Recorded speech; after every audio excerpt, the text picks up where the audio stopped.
আবারও নতুন একটা জায়গায় গেটের ভিতরে ঢুকে শুরুতেই আপনাকে জুতা খুলে ভিতরে যেতে হবে। তো আমি জুতা খুলেই ভিতরে যাচ্ছিলাম।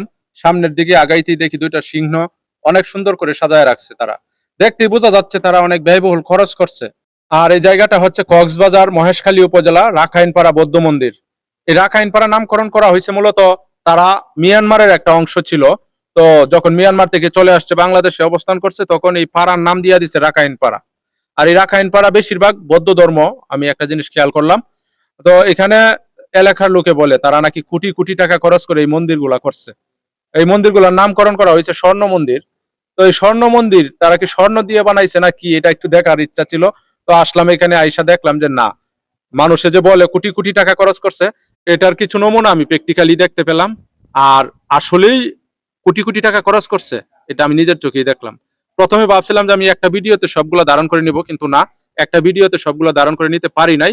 পরবর্তীতে আরো অনেক ভিডিও পাবেন, চোখ রাখেন ইমোশন অফ মোফাজ্জল পেজে।